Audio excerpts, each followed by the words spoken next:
Hey guys, welcome back to my channel. आज हम करेंगे स्टीरियोकेमिस्ट्री यूनिट 6 एंड इसमें हम देखेंगे पीटीयू के हिसाब से क्या डाटा है। तो हमारे पास है चैप्टर दैट इज स्टीरियोकेमिस्ट्री। उसमें क्या है, selected historical landmark in the development of field of stereochemistry. कि जो स्टीरियोकेमिस्ट्री का फील्ड है उसमें हिस्टोरिकल लैंडमार्क क्या है कि स्टीरियोकेमिस्ट्री के फील्ड में क्या क्या चीज़ें हुई हैं। उसमें क्या था, पैस्चर ने अचीव किया first optical resolution that was plus and minus in enantiomer of tartaric acid. जो पैस्चर था उसने हमारे पास टार्टरिक एसिड के इनेंशियोमर्स को डिस्कवर किया था। उसके अलावा हमारे पास क्या है, van Hoff Le Bel independently suggested the tetravalent carbon is tetrahedral. उसके बाद वॉन्ट हॉफ ने भी ये चीज़ों के बारे में बताया था। उसके बाद फिशर थे who develop the first systematic method. Fischer projection जो थी बाद में एक साइंटिस्ट जिनका नाम फिशर था उन्होंने दी। उसके बाद रोशन ऑफ ने कंट्रीब्यूट किया, किसमें कंट्रीब्यूट किया कि डिफरेंट कॉन्फ़िगरेशन, जैसे कि डी स्ट्रक्चर होता है ग्लिसरॉल्डिहाइड का, प्लस से अब हम डिनोट करते हैं ग्लिसरॉल्डिहाइड को, इन चीज़ों में भी कंट्रीब्यूट किया। बाद में Bijvoet determine the absolute configuration of sodium rubidium double salt of positive tartaric acid using anonymous dispersion X ray crystallography.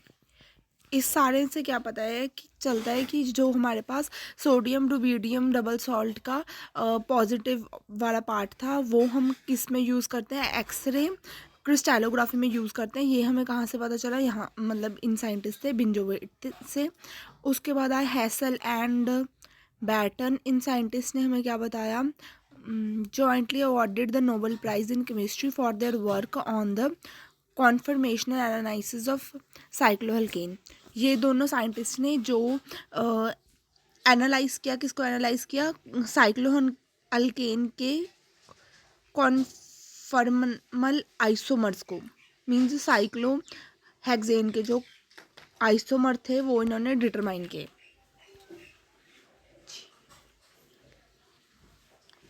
Stereochemistry में हमारे पास क्या है, पहले तो हमारे पास होते हैं different isomers of different compounds with same molecular formula.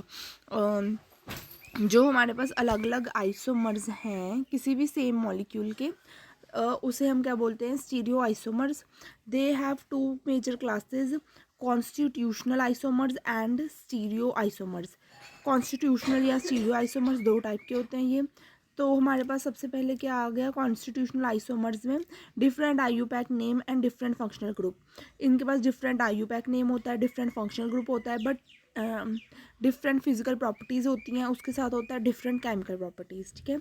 उसके बाद नेक्स्ट हमारे पास आता है स्टीरियो आइसोमर। स्टीरियो आइसोमर में हमारे पास क्या होता है, differ only in the way of atom और ओरिएंटेड इन द स्पेस। ठीक है। जो स्टीरियो आइसोमर्स हैं वो किस वे में डिफ़र करते हैं कि जो एटम्स हैं वो किस अरेंजमेंट में है हमारे पास। ठीक है। इनके पास आईयूपैक नेम जो होता है आइडेंटिकल होता है, एक्सेप्ट द प्रीफिक्स।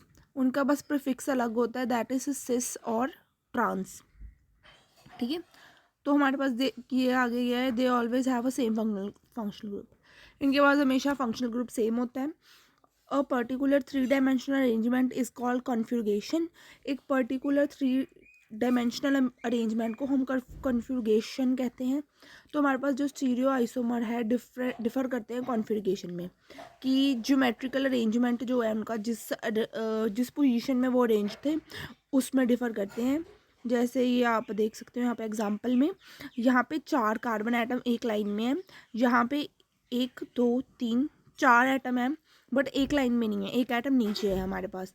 तो ये हमारे पास हो जाता है चेन आइसोमर, कि जो चेन है उसकी पोजीशन चेंज हो गई है और जो नंबर ऑफ कार्बन है वो सेम है। नेक्स्ट है कि पोजीशनल आइसोमर, कोई स्पेसिफिक जो ग्रुप है उसकी जो लोकेशन है जब चेंज हो जाती है तो बन जाता है पोजीशन आइसोमर। यहाँ पे लोकेशन 1 है, यहाँ पे लोकेशन 2 है। नेक्स्ट है फंक्शनल ग्रुप आइसोमर। इसमें जो फंक्शनल ग्रुप है उसकी लोकेशन चेंज हो जाती है। ये यहाँ पे लगा है फंक्शनल ग्रुप, यहाँ पे इन दोनों के सेंटर में लगा है, तो इससे फंक्शनल ग्रुप ही चेंज हो जाता है। मान लीजिए अगर कोई भी ग्रुप यहाँ इस साइड पे लगा है, ये जैसे इस साइड पे हमारे पास टर्मिनल ग्रुप कौन सा होता है, जैसे कि एल्डिहाइड।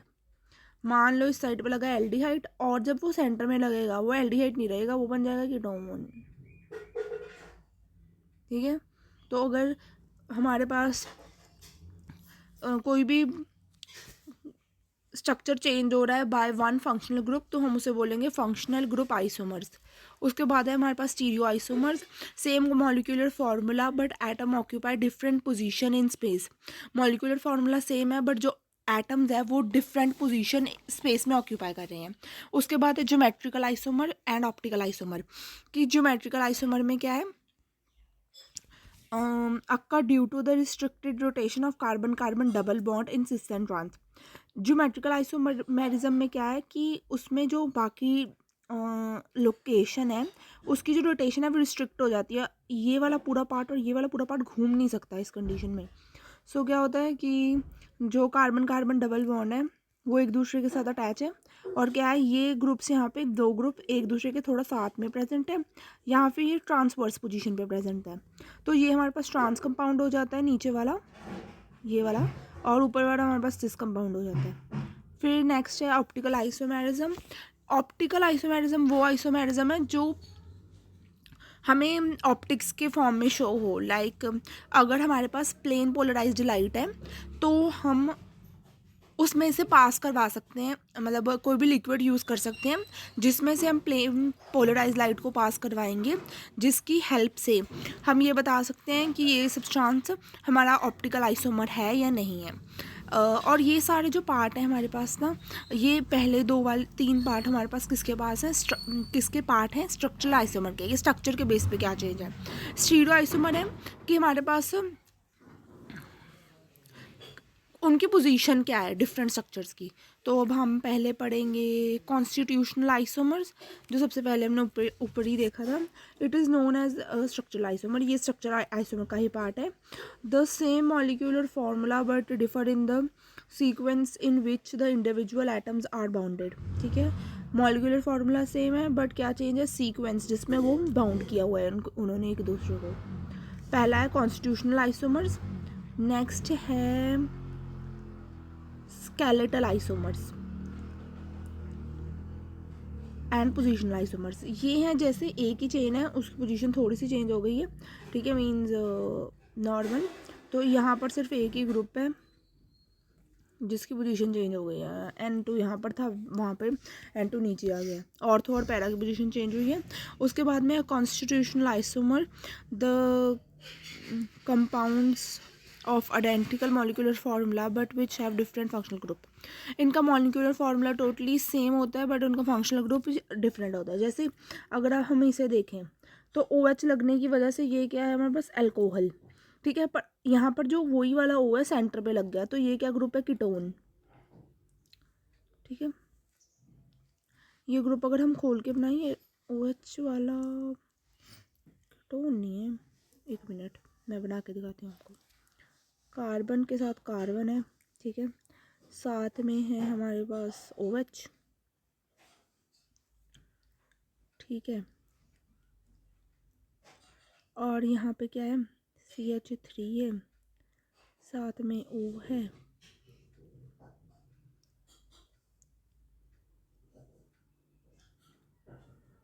नहीं यहाँ पे सही तरीके से शो नहीं किया हुआ। CH3 है, साथ में O है, और फिर CH3 है। मीन्स ये जो O है ना सेंट्रल पोजीशन पे है, मीन्स ग्रुप वही है। यहाँ पे हाइड्रोक्साइल ग्रुप है और यहाँ पर वही ऑक्सीजन है पर वो सेंटर में प्रेजेंट है, कीटो ग्रुप नहीं है ना एल्डिहाइड है। इसमें एग्जांपल दूसरी दी हुई है, इसमें हाइड्रोक्साइल ग्रुप की दी हुई है। नेक्स्ट है हमारे पास कॉन्स्टिट्यूशनल आइसोमर्स के एग्जाम्पल्स, ठीक है, ब्यूटेन और मिथाइल 2 मिथाइल प्रोपेन है हमारे पास। अगर हम इसको ध्यान से देखेंगे, पहला वाला जो स्ट्रक्चर है ये ब्यूटेन है। ब्यूटेन कैसे है, हमारे पास पहला कार्बन ये ले लो, ये दूसरा ले लो, ये तीसरा ले लो, ये चौथा ले लो, ये बन गया ब्यूटेन। और यहाँ पे कार्बन फिर से 4 हैं, पर मेन चेन कितने कार्बन की है, 3 की, 1 2 3 कार्बन की चेन है। उसके ऊपर क्या लगा है, मिथाइल। तो सेकंड पोजीशन पे लगा है मिथाइल, ठीक है। तो 2 मिथाइल, फिर क्या है 3 कार्बन की चेन है तो प्रोपेन, ठीक है। सो यही है हमारे पास ग्रुप। उसके आगे कॉन्स्टिट्यूशनल आइसोमर्स के थोड़े और एग्जांपल्स हैं जिनको आप देख सकते हैं, ठीक है। जहाँ पे थोड़े ऐसे एग्जांपल भी दिए हुए हैं जैसे कि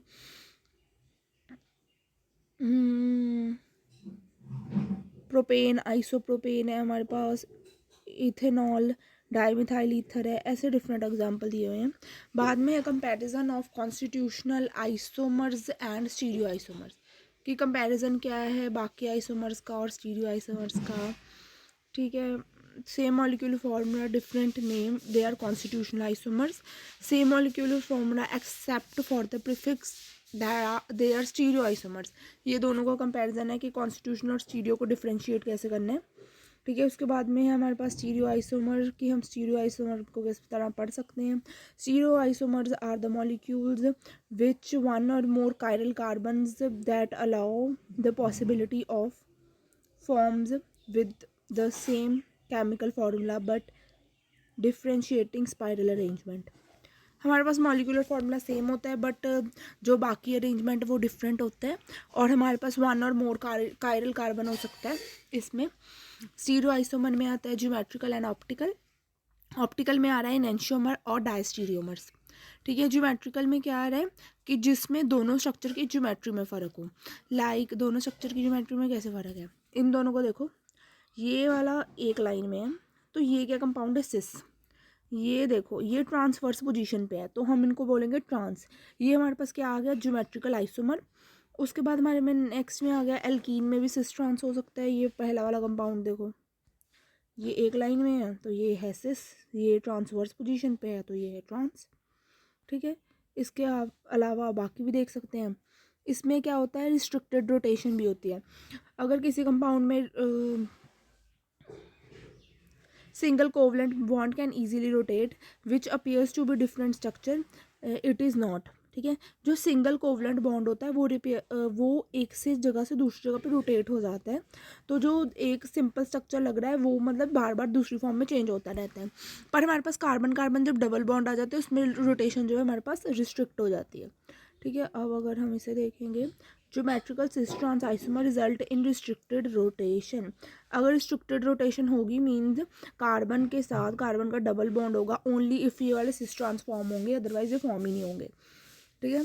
फिर हमारे पास आगे cis isomers have same substituent on the same side of double bond.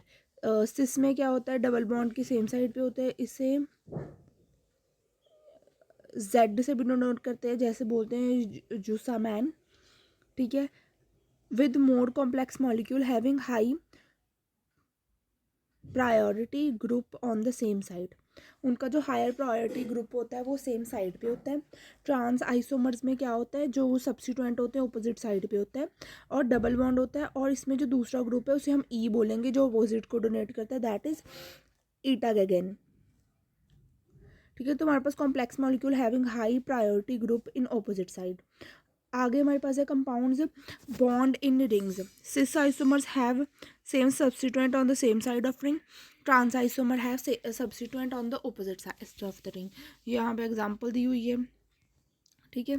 Z और उसका क्या सिस्टम है, जैसे ये देखो यहाँ पे हम देख रहे हैं मॉलिक्यूलर फार्मूला के हिसाब से। अब देखते हैं किसका जो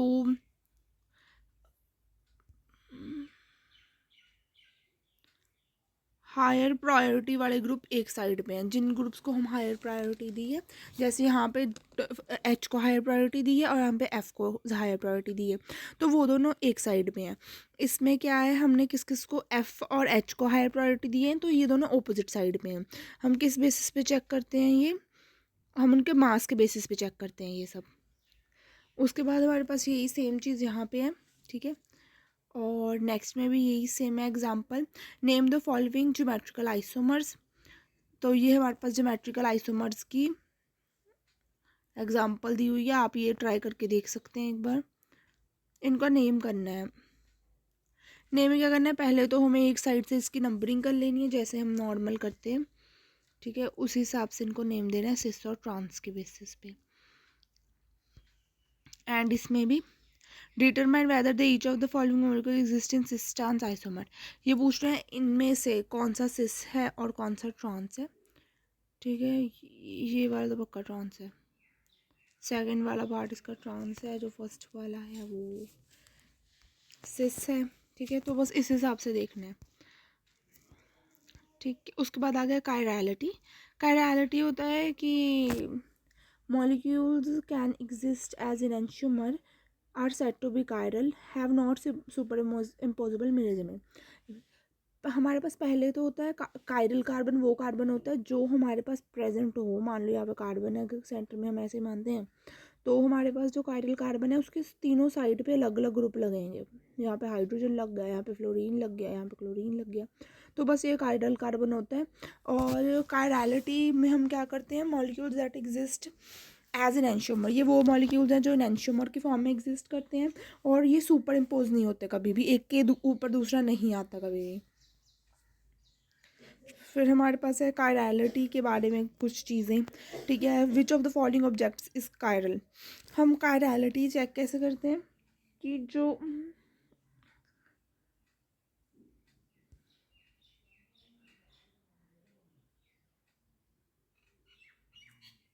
हमारे पास जैसे ये देखो, हमारा जो हैंड है वो एक के ऊपर दूसरा जो है ना सुपर इम्पोज नहीं हो सकता, तो हम उसे एक नॉन सुपर इम्पोजेबल में ही काउंट करते हैं। हाँ, molecules that are super imposable on their mirror image are said to be A chiral.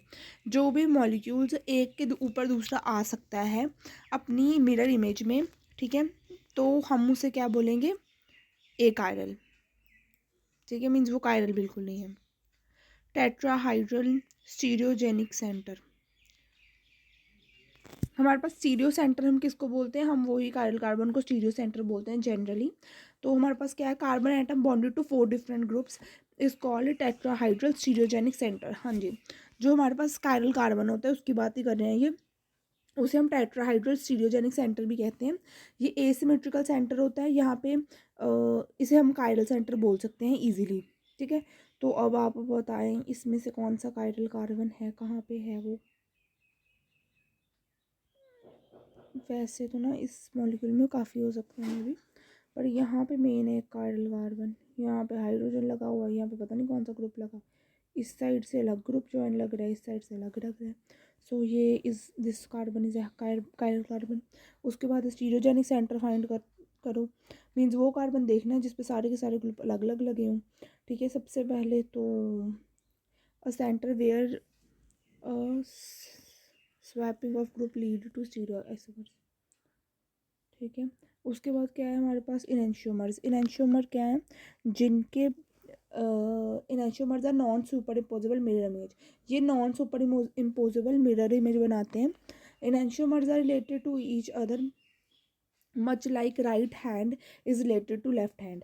ये इतने ज़्यादा रिलेटेड होते हैं एक दूसरे से कि जैसे हमारा राइट और लेफ्ट हैंड है। उसके बाद हमारे पास क्या आता है, enantiomer are said to be chiral. Enantiomer हमेशा कायरल होते हैं नेचर में। Sometimes the term right handed and left handed are used to describe the compounds asymmetrical carbon. कुछ कंपाउंड्स में left handed right handed word use किया जाता है show करने के लिए कि ये एसिमेट्रिकल है। अब आप इन दोनों कंपाउंड्स में अच्छे से डिफरेंस देख सकते हैं। ठीक है,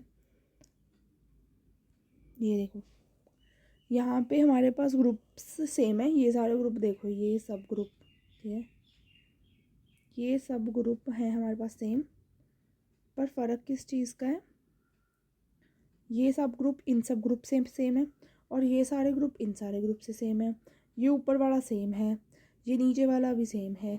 तो क्या फ़र्क है, ये ही फ़र्क ये है कि एक की जो सुपर इम्पोजेबल इमेज है वो दूसरा है। ठीक है, यहाँ पे एन एनालीन और डी एनालीन में भी सेम ही है। यहाँ पे CHO इस साइड पे था, ये वाला कंपाउंड इस साइड पे है, यहाँ पे वो इस साइड पे है, ये वाला इस साइड पे है, यहाँ पे वो इस साइड पे है। ठीक है, तो ये ग्रुप चेंज होते रहते हैं। नेक्स्ट हमारे पास आ रहा है करेक्टरिस्टिक फीचर ऑफ इनएंशियोमर। इनएंशियोमर्स के करेक्टरिस्टिक फीचर क्या है, इनएंशियोमर्स में सबसे पहले आता है they have identical physical properties. इन सब में आइडेंटिकल फिजिकल प्रॉपर्टीज़ होती हैं, जैसे boiling point, melting point, density, solubility and reflective index. ठीक है, ये सब सेम होते हैं but different in the direction of rotation of plane polarize light. पर जो प्लेन पोलराइज्ड लाइट को डिफ्लेक्ट करने की रोटेशन है वो कई बार डिफरेंट होती है। जैसे हमारे पास सबसे पहले स्पेसिफिक रोटेशन।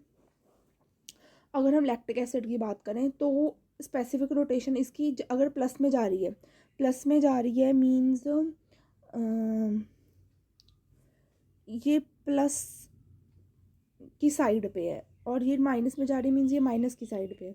ठीक है, इनके मेल्टिंग पॉइंट में देख लो एकदम सिमिलर है। तो हमारे पास क्या है, they have identical chemical properties except the chemical reaction with other optical active compounds.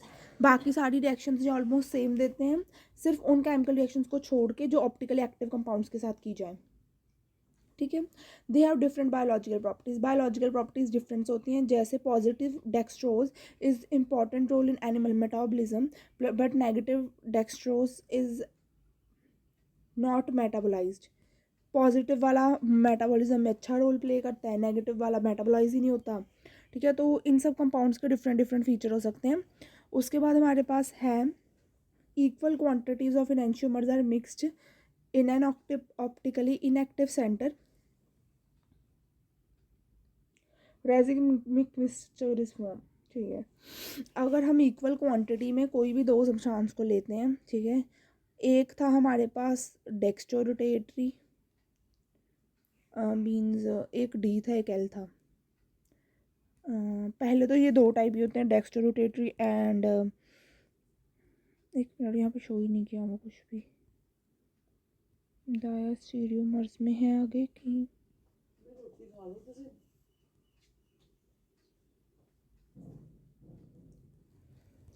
I don't know, यहाँ पे कहीं दिया ही नहीं है।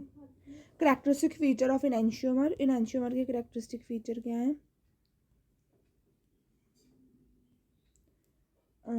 इसमें आगे जाके आ रहा है डायस्टीरियोमर्स। डायस्टीरियोमर्स हैं stereomers are the substances that have not mirror, they are not mirror image of each other, terms are diastereomer. ये मिरर इमेज नहीं होते एक दूसरे की, उनको हम बोलेंगे डायस्टीरियोमर्स।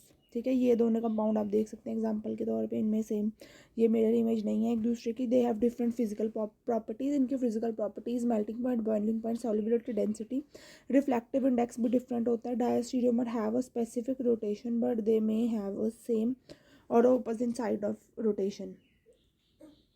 ठीक है, इनमें सेम या फिर different opposite sign of rotation हो सकता है।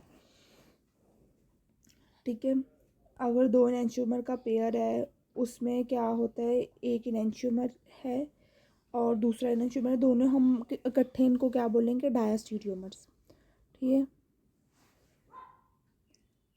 नेक्स्ट है हमारे पास मीसो कंपाउंड। मीसोमेरिक कंपाउंड होते हैं। पहले तो बात ये, the meso compounds are is a molecule which multiplies stereo centre that is super imposable on mirror image. ये सुपर इम्पोजेबल होते हैं मिरर इमेज पे। तो हमारे पास क्या है, meso compounds are achiral that has multiple chiral carbon.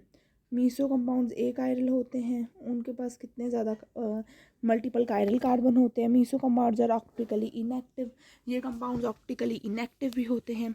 ठीक है, they have internal symmetric plane that derives the compound in half. इनके पास एक प्लेन ऑफ सिमेट्री होता है जो कंपाउंड को हाफ में डिवाइड कर सकते हैं। जैसे ये देखो, ये है इनका प्लेन ऑफ सिमेट्री। इस प्लेन ऑफ सिमेट्री से क्या हो रहा है, ये दोनों कंपाउंड्स हाफ में डिवाइड हो रहे हैं। ठीक है, कायरल सेंटर भी अलग हो सकता है। Meso compound should contain two or more identical substituent zero carbon. Meso compound में दो कार्बन होने ही चाहिए। ठीक है, ये एक दूसरे को ऑप्टिकली एक्टिविटी और इनएक्टिविटी शो करते हैं। ठीक है, लाइन ऑफ सिमेट्री से हम इनको डिफरेंट कर सकते हैं। रेजिमिक मिक्सचर, रेजिमिक मिक्सचर, रेजिमेट भी बोलते हैं इसे। ये वो मिक्सचर होता है जिसमें हमारे पास D compound means dextrorotatory, dextrorotatory है जो हमारे पास प्लेन पोलराइज्ड लाइट को राइट साइड में रोटेट करेगा, राइट साइड में, उसे हम बोलेंगे डेक्स्ट्रोरोटेटरी। उसे हम डी से डिनोट करेंगे, जहाँ हम पॉजिटिव लिख देंगे। दूसरा होता है लीवो रोटेटरी। ठीक है, उसमें हम क्या करेंगे, उसे नेगेटिव से डोनेट करेंगे, यहाँ इस पर एल लिख देंगे। यहाँ पे हमारे पास बात हो रही है डेक्स्ट्रो या लीवो रोटेटरी दोनों की, तो यहाँ पे डी या एल से हम इनको डिनोट कर सकते हैं, प्लस माइनस डी एल से। ठीक है, ये भी लिखा हुआ है। तो हमारे पास क्या है, डेक्स्ट्रो और लीवो रोटेटरी कंपाउंड्स हैं। अगर पीपीएल को, प्लेन पोलराइज्ड लाइट को राइट में डिफ्लेक्ट करे तो डेक्स्ट्रो, अगर लेफ्ट में करे तो लीवो। ठीक है, अब रेजमिक मिक्सचर क्या होता है, हम डेक्स्ट्रो कंपाउंड को और लीवो कंपाउंड को 50-50 की रेशियो में कर देते हैं मिक्स। उससे एक ऐसा कंपाउंड बनता है जो कि दोनों ही साइड को, पीपीएल को रोटेट नहीं करता, तो उसे हम क्या बोलते हैं, रेजमिक मिक्सचर। ठीक है, उसके बाद है आर एंड एस कॉन्फ़िगरेशन, ये हम करेंगे नेक्स्ट वीडियो में। तो आज के लिए बस इतना ही। Thanks for watching.